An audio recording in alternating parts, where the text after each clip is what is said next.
Siren के लिए और ब्लैकआउट के बारे में कुछ कंफ्यूजन हो सकता है कुछ लोगों के मन में हो, तो मैं सबसे पहले उसके बारे में क्लैरिफाई कर देता हूं।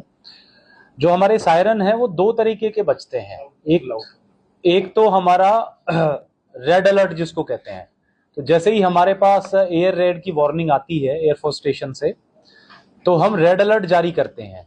ये जो सायरन है ये अप एंड डाउन पिच होती है इसकी, आपने देखी होगी। एक बार वो तेज जाता है, फिर नीचे 4 सेकंड तेज जाता है, 4 सेकंड नीचे आता है, फिर ऊपर, फिर नीचे। इसको हम प्ले करते हैं लगभग 5 मिनट तक, ताकि लोगों को सूचना हो जाए कि एयर रेड का अलर्ट है और वो अपने अपने घरों में चले जाएं, जो जो उनको डायरेक्शंस दी गई हैं वो फॉलो करें। उसके बाद जब उसके बाद वो 5 मिनट बजने के बाद वो बंद हो जाता है सायरन। उसके बाद जब एयर रेड का खतरा टल जाता है और जो फाइटर प्लेन्स हैं या वो यहां से दूर चले जाते हैं, तो हम एक ग्रीन अलर्ट प्ले करते हैं 1 मिनट का। वो कांस्टेंट पिच पे प्ले होता है, उसमें अप और डाउन नहीं होता। वो ये मैसेज है कि अब खतरा टल गया है और अब लोग जो है अपने जरूरी काम के लिए अगर घर से बाहर निकलना है या जरूरी लाइट स्विच ऑन करनी है, नॉर्मल एक्टिविटी कर सकते हैं। तो एक तो बहुत इंपॉर्टेंट चीज ये है कि जो सायरन के यूज के बारे में हम लोगों को बताएं और जागरूक करें।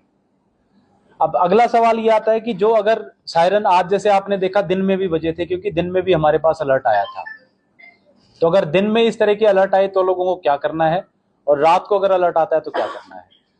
अगर आपके पास रात को अलर्ट आता है तो सबसे पहले आपको अपनी लाइट्स जो है वो तुरंत स्विच ऑफ कर देनी है, ताकि लाइट स्विच ऑफ करने का लॉजिक ये है कि आपकी जो लोकेशन है, आपके बारे में जानकारी एनिमी प्लेन्स को ना पता चले। अगर आपके घर में विंडोज हैं, विंडोज को जरूर कर्टन से क्लोज कर लें, ताकि अंदर में अगर कोई मोबाइल भी स्विच ऑन है या कोई और इंडिकेटर भी है तो वो उसकी लाइट बाहर तक ना जाए। सबसे इंपॉर्टेंट चीज ये कि जनरेटर या इन्वर्टर है उसकी, कई बार हम जैसे कल रात को हमने ग्रिड से ब्लैकआउट किया था, ग्रिड के थ्रू पावर सबकी कंपलसरी तौर पे कट कर दी थी। तो जो आपके इन्वर्टर्स हैं वो ऑटोमेटिकली स्विच ऑन होते हैं जब, या जेन सेट्स हैं वो ऑटोमेटिकली स्विच ऑन हो जाते हैं, तो उन पे भी नियंत्रण रखें, कंट्रोल रखें और उनके जरिए भी लाइट्स को कंट्रोल करें।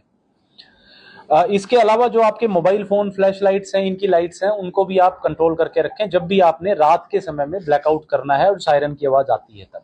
और निश्चित रूप से घरों के अंदर रहें, बालकनी में या छत पे ना रहें। उसका लॉजिक ये है कि मान लीजिए कहीं कोई अटैक होता है, कोई चीज गिरती है, कोई स्प्लिंटर्स आते हैं, तो ऐसा ना हो कि आप बाहर घूम रहे हो और किसी सिटीजन को उससे क्षति पहुंचे, उससे नुकसान पहुंचे।